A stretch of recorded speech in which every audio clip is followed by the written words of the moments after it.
Doctor Rajendra Prasad जब राष्ट्रपति थे तो उनसे मुलाकात करने उनकी पुत्री और नाती राष्ट्रपति भवन आए थे।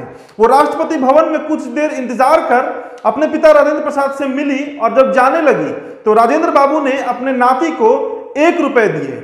जब राजेंद्र बाबू की पत्नी ने नाती के हाथ में 1 रुपए देखा तो बोली कि आपने तो कमाल ही कर दिया, भारत के राष्ट्रपति होकर आप अपने नाती को दे भी रहे हैं तो मात्र 1 रुपया। इस पर राजेंद्र बाबू ने बड़ी सहजता से कहा था, क्या 1 रुपया कम होता है? आप ही सोचिए, जितनी मेरी वेतन है और इस देश में जितने बच्चे हैं, अगर सभी को 1-1 रुपया दे भी दूं तो क्या देश के सभी बच्चों को 1-1 रुपया दे पाऊंगा? अब इसके बाद राजवंशी देवी कहती भी तो क्या। राजवंशी देवी राजेंद्र प्रसाद की पत्नी का नाम है और राजेंद्र प्रसाद को आज भी हम बिहारी राजेंद्र बाबू ही कहते हैं। ऐसे व्यक्तित्व के धनी थे हमारे राजेंद्र बाबू।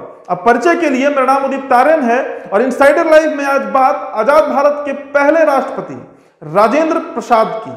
आज 28 फरवरी है और आज राजेंद्र प्रसाद की पुण्यतिथि है। राजेंद्र प्रसाद के व्यक्तित्व के कई आयाम हैं।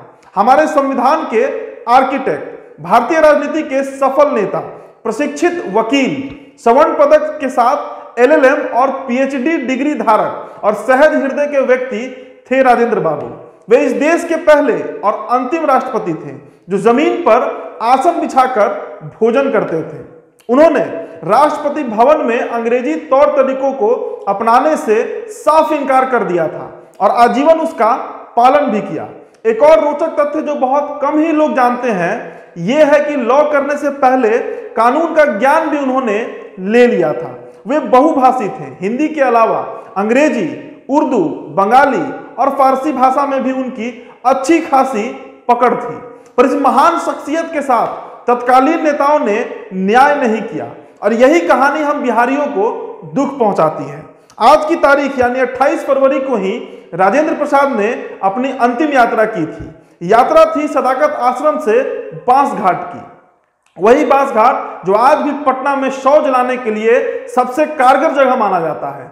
जब देश रत्न डॉक्टर राजेंद्र बाबू का देहांत हुआ था, किसी भी बड़े नेता ने शरीक होना उचित नहीं समझा था। विजय प्रकाश की माने तो देश के तत्कालीन प्रधानमंत्री पंडित जवाहरलाल नेहरू भी राजेंद्र बाबू की अंतिम यात्रा में शामिल नहीं हुए थे। नेहरू उस दिन जयपुर चले गए थे। देश के किसी बड़े नेता का आना नहीं हुआ था। समाधि स्थल पर डॉक्टर राजेंद्र बाबू का व्यक्तित्व सुनहरे अक्षरों में अंकित है। वहीं पटना संग्रहालय परिसर में राजेंद्र बाबू के नाम से एक दीर्घा भी है जहां पर उनके जीवन से जुड़ी कई स्मृतियों को सहेज कर रखा गया है। डॉक्टर राजेंद्र प्रसाद की पोती तारा सिन्हा कहती हैं, देश के पहले राष्ट्रपति को जो सम्मान मिलना चाहिए था वो उन्हें नहीं मिला। पटना में भी उनका अपना मकान तक नहीं था और नेहरू जी पर यह आरोप बार बार लगता रहा कि राष्ट्रपति के पद से हटने के बाद राजेंद्र बाबू को पटना में आवास ना मिले। इसके पीछे भी नेहरू जी का ही हाथ था। मामला चाहे जो भी हो, राजेंद्र बाबू किसी मकान के मोहताज नहीं थे। वे बिहारियों के लिए हमेशा राजेंद्र बाबू थे, हैं और रहेंगे। उनके लिए हर बिहारी के दिल में हमेशा सम्मान रहेगा। अभी के लिए इतना ही। आप बने रहे इनसाइडर लाइव के साथ। चैनल को सब्सक्राइब कर लीजिएगा। वीडियो अगर आप हमारे फेसबुक पेज पर देख रहे हैं तो हमारे पेज को लाइक, फॉलो करें और इस वीडियो को शेयर जरूर करें। धन्यवाद।